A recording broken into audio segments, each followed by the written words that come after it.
ठंड के मौसम में पक्षियों के लिए दाने की खोज कोई आसान काम न था। चिड़िया, कौवा और कौवी बर्फीले पहाड़ की दूसरी तरफ मैदान में अपना दाना ढूंढने आए थे।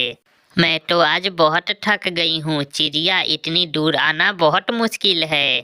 गोरी बहन, जब तक जंगल में बर्फ है तब तक हमें ये मुश्किल काम तो करना ही होगा। अब बातें करने में समय बिताया ना करो, मौसम ठीक नहीं है, हमें वापिस जाना चाहिए।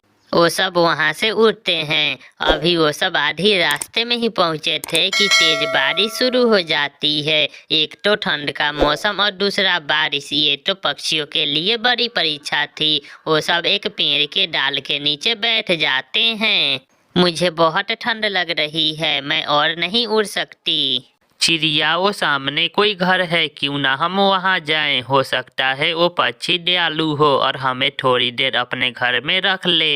जल्दी चलो दोस्तों, वरना हम सब यहाँ मर जाएंगे। फिर वो तीनों दोस्त थोड़ी ही दूर उस घर की तरफ जाते हैं। चिड़िया दरवाजे पर दस्तक देती है।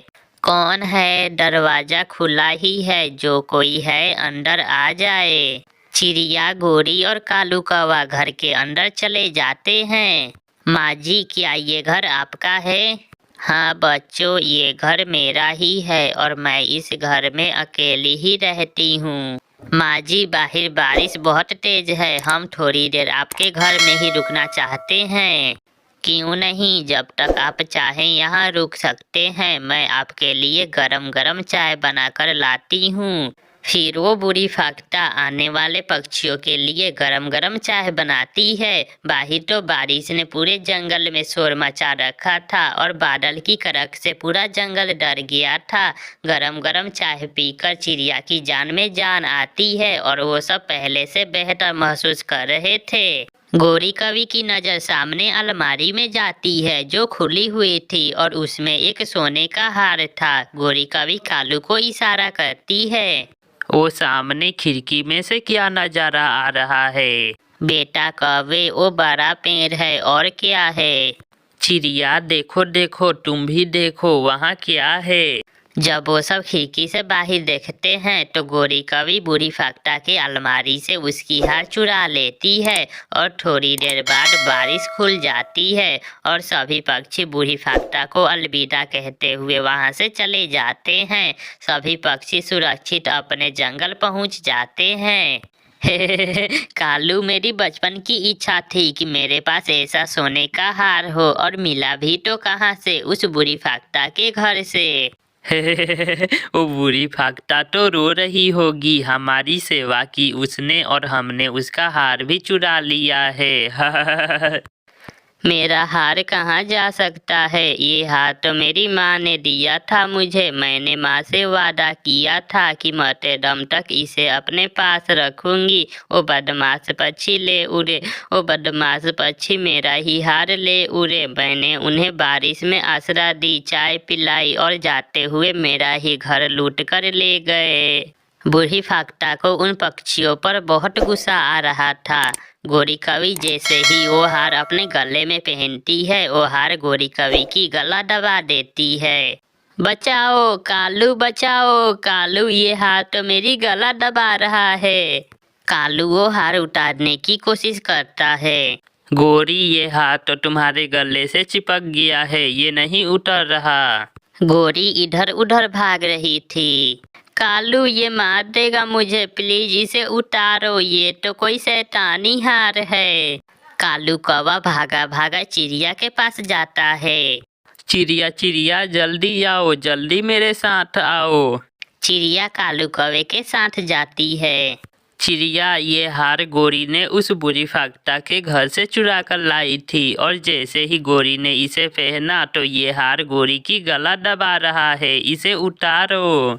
तुमने बहुत बुरा किया, बहुत बुरा किया है तुमने। जिस थाली में खाया उसी में छेद की। ये जरूर इसे सजा मिली होगी, इतने बड़े बुरे काम की सजा तो मिलनी ही थी। चिड़िया, मैं जिंदगी भर कोई बुराई नहीं करूंगी, बस एक बार बचा लो, कुछ करो वरना मैं मर जाऊंगी। अब तो तुम्हें वो बूढ़ी फाख्ता ही माफ करे तो करे। चिड़िया, मुझे उसके पास ले चलो, बस एक बार ये हार मेरे गले से उतर जाए, उसके बाद मैं कोई बुरा काम नहीं करूँगी। फिर चिड़िया गोरी को साथ लेकर उस बूढ़ी फाख्ता के घर जाती है और चिड़िया दरवाजे पर दस्तक देती है। कौन है? मैं चिड़िया हूँ माँ जी। अब मेरे पास कुछ भी नहीं है, चली जाओ यहाँ से। पहले मैं अपना दरवाजा खुला रखती थी, अब मैं कुंडी लगा कर रखती हूँ, क्योंकि तुम्हारे जैसे बुरे पक्षियों ने मेरा विश्वास तोड़ा है। माँ जी अब सच्ची है, प्लीज एक बार हमारी बात सुन लें। फिर बूढ़ी फाख्ता दरवाजा खोलकर बाहर आती है। माँ जी, ये आपका हार मैं चुरा कर लेकर गई थी, प्लीज इसे मेरे गले से उतार दें। तुम जैसा बुरा पक्षी मैंने पहले कभी नहीं देखा। माँ जी, इसे सजा मिल चुकी है, प्लीज इस हार को आप ही इसके गले से उतारे तो उतरेगा, वरना ये हार इस बुरी कवि की जान ले लेगा। फिर बूढ़ी फाख्ता गोरी कवि के गले से हार उतार लेती है।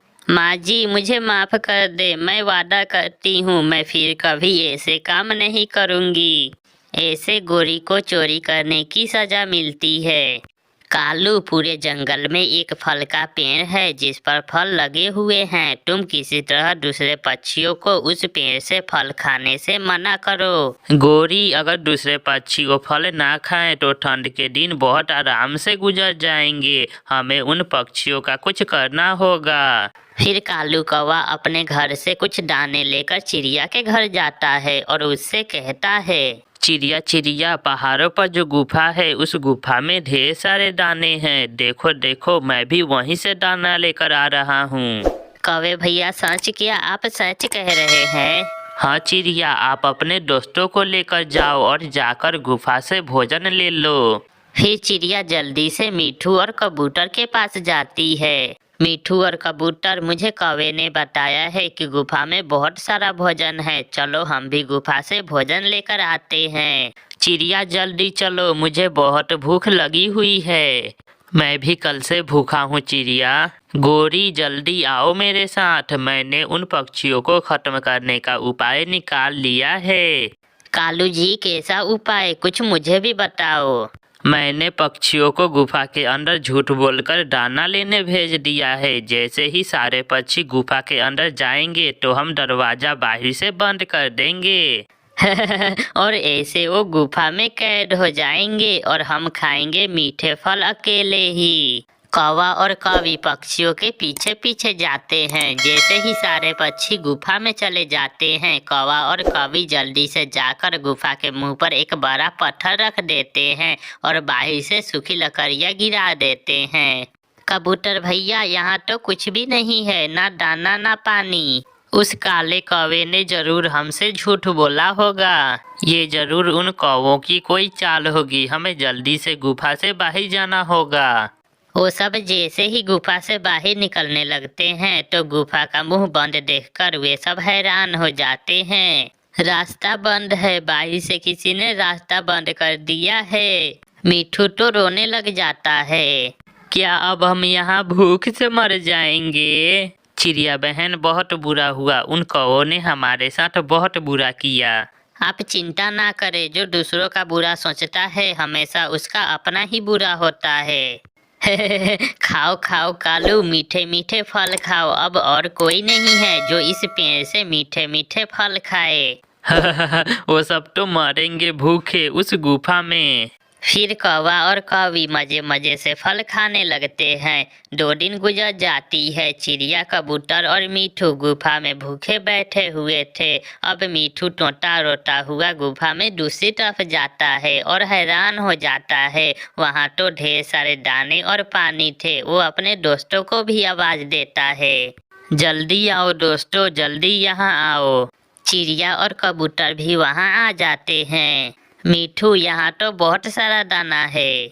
हम बच गए, अब हम ये दाना खाएंगे और इस मटके से पानी पिएंगे।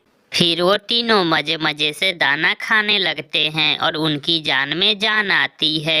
ऐसे ही कुछ दिन गुजर जाते हैं और फिर आहिस्ता आहिस्ता उन कौवों का पेड़ का फल खत्म हो जाता है।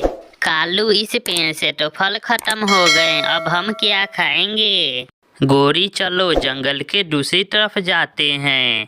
कभी इधर जाते हैं तो कभी उधर जाते हैं, मगर उन्हें कुछ भी खाने को नहीं मिलता। कालू, हमने बहुत बुरा किया, अपने दोस्तों को भी मार दिया और खुद भी भूख से मर रहे हैं। अगर चिड़िया जिंदा होती तो वो कोई ना कोई उपाय निकाल ही लेती। कालू, एक बार हम जाकर तो देखें वो पक्षी जिंदा हैं या मर गए हैं। फिर कौवा और कौवी वहां जाते हैं और एक एक करके लकड़ियां वहां से हटाते हैं और 12 पत्थर दूसरी तरफ करते हैं। सामने चिड़िया, कबूतर और मिट्ठू को देखकर उन्हें अपनी आंखों पर विश्वास ही नहीं हो रहा था।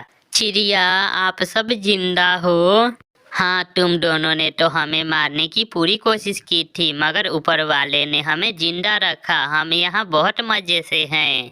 भाग यहाँ से, यहाँ हमें दाना भी मिल रहा है और पानी भी। ठंड के दिन हम इसी गुफा में गुजारेंगे। और अगर दोबारा यहाँ आने की कोशिश की तो मैं तुम्हें बहुत मारूंगा। फिर कौवे वहां से चले जाते हैं। चिड़िया, कबूतर और मिट्ठू ठंड के बाकी दिन उसी गुफा में गुजारते हैं, जबकि दुष्ट कौवे भूख से मारे मारे फिर रहे थे और फिर थक हार कर दूसरे जंगल की तरफ निकल जाते हैं। प्यारे दोस्तों, इस कहानी से हमें सीख मिलती है कि जो कोई दूसरे का बुरा सोचता है, अंत में उसका अपना ही बुरा होता है। इसलिए आप दूसरे का भला सोचें। आपका धन्यवाद।